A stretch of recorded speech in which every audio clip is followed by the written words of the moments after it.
buy the Lumina Vision glasses. If you see a listing for a developer prototype or engineering sample on eBay or Craigslist, keep scrolling.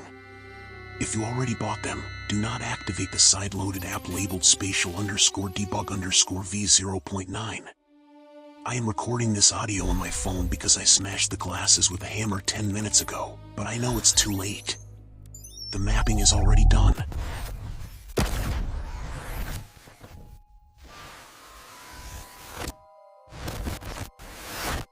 The data has been uploaded. And now that I've seen the wireframes, I can't unsee them, even with my naked eyes.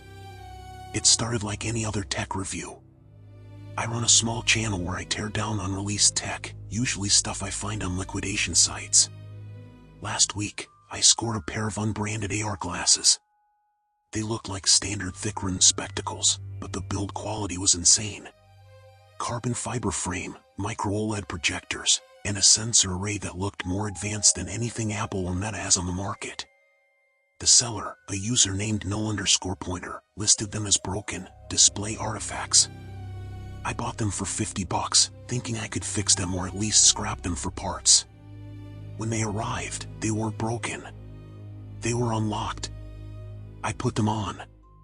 The boot up sequence was silent. No logo, no welcome chime. Just a crisp 8K overlay appearing in my field of vision.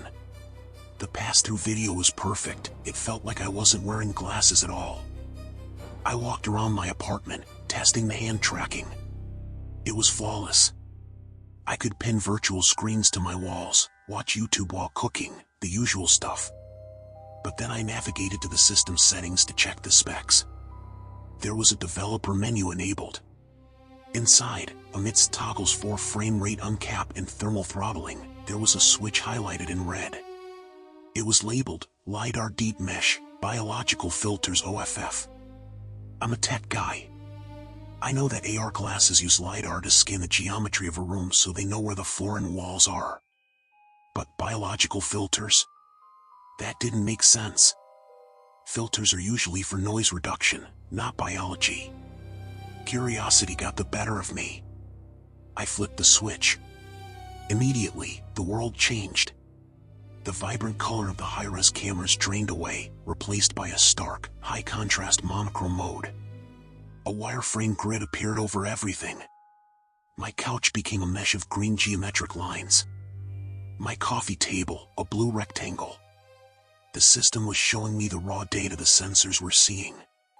Text scrolled in the top right corner, spatial mapping active. Entities detected, 0. I looked around. It was cool. Like seeing the matrix code behind reality. I looked down at my own hands. The glasses mapped them instantly, overlaying a skeletal wireframe over my fingers as I wiggled them. The tracking was incredible. Then, I looked at the corner of my living room. The empty corner. The one between the bookshelf and the window where I keep a potted plant. The glasses drew a red box. A bounding box. The kind cameras use to autofocus on a face. It was hovering about 6 feet off the ground, right in the empty space. I laughed. Glitch, I muttered. Ghost in the machine. I walked over to the corner and waved my hand through the space. The red box didn't disappear. In fact, the glasses added a new tag above it, confidence, 99%. I took the glasses off. Nothing. Just an empty corner, a slightly dying fern, and dust motes dancing in the afternoon sun. I put the glasses back on. The red box was still there. But now, it had changed. The glasses were trying to render a mesh inside the box. Lines were frantically connecting, trying to build a shape based on the LiDAR data. It looked jagged, incomplete. Like a glitchy video game character. It was roughly humanoid, but the proportions were wrong. The arms were too long. The posture was hunched. Sensor calibration error, I told myself. I went into the menu and hit recalibrate. The screen went black for a second, then rebooted. The wireframe world returned. The red box was closer. It was no longer in the corner. It was standing right in front of the coffee table, The text updated, entity proximity, 2 meters. A cold chill ran down my spine. It wasn't fear, not yet. It was that uncanny feeling you get when technology behaves in a way you can't explain. I decided to test it properly. I grabbed a pillow from the couch and threw it right at the red box. The pillow flew through the air and hit the floor. But as it passed through the space where the box was, the wireframe mesh rippled. It reacted. The red lines distorted for a millisecond, like water being disturbed, and then snapped back into place. The sensors had detected the pillow passing through something solid that wasn't there visually. I sat down on the couch, staring at the invisible figure standing in my living room. I needed to document this. If this was a bug, it was the most consistent and complex bug I'd ever seen. If it wasn't a bug, well, I didn't want to think about that yet. I spent the next hour walking around my apartment. The figure at the coffee table didn't move. It just stood there. But as I scanned the rest of my place, I found more. There was one in the hallway. This one was smaller, crouching near the floorboards. There was one in the bathroom, standing in the bathtub. There were 3 of them on my balcony, pressing their faces against the glass door. The glasses identified them all as biological. I realized I was holding my breath. My heart was hammering against my ribs. I needed a distraction. I needed to know I wasn't crazy. If you're watching this, and you've ever had a piece of technology behave in a way that felt malicious, or if you've ever used a camera filter that detected a face where there wasn't one, leave a comment below. I need to know I'm not the only one. And if you want to see the footage I managed to dump to my hard drive before I destroyed them, hit the subscribe button, because I'm going to release the raw files next week. You need to see this. Back to the story. It was getting dark. The sun had set, and my apartment was cast in shadows. I should have taken the glasses off. I should have burned them right then. But the obsession had set in. I wanted to see them more clearly. I found a setting called LiDAR pulse rate. It was set to 10 Hz. I cranked it up to the maximum, 120 Hz.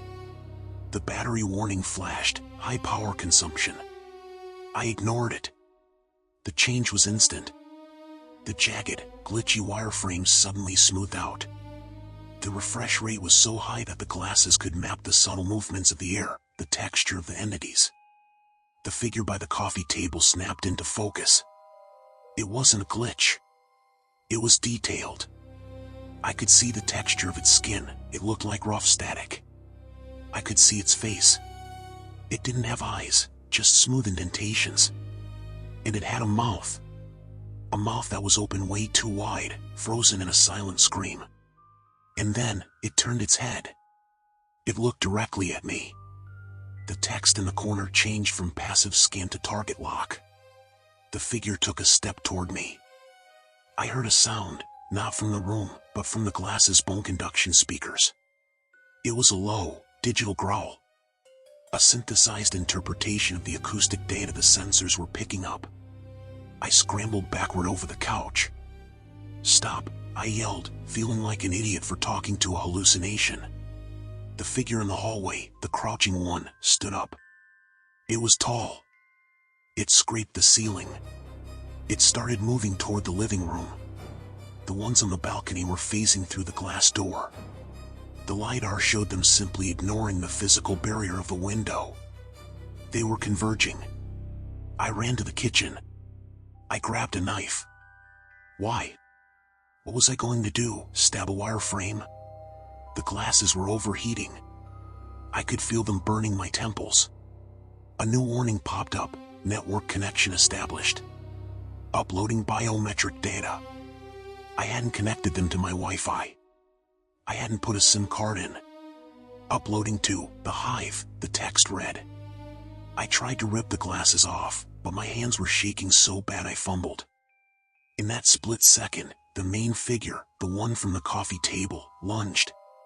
It didn't hit me physically. It passed through me. But as it passed through me, the glasses screamed. A blast of white noise so loud I fell to my knees. And I felt it. I felt a coldness inside my chest, like swallowing an ice cube whole. I finally ripped the glasses off and threw them across the room. They hit the wall and clattered to the floor. The projection lens cracked. I sat there in the silence of my kitchen, gasping for air. The room looked empty. The coffee table was just a coffee table. The hallway was empty. But I felt them. I could feel the pressure in the air, the same way you feel someone standing behind you.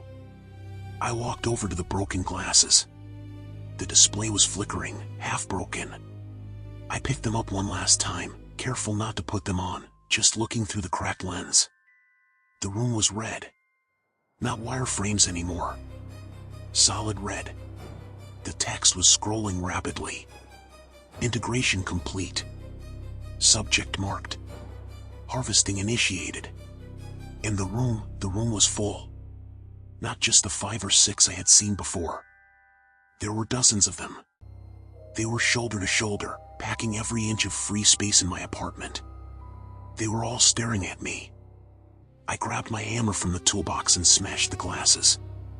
I smashed them until they were dust and plastic shards.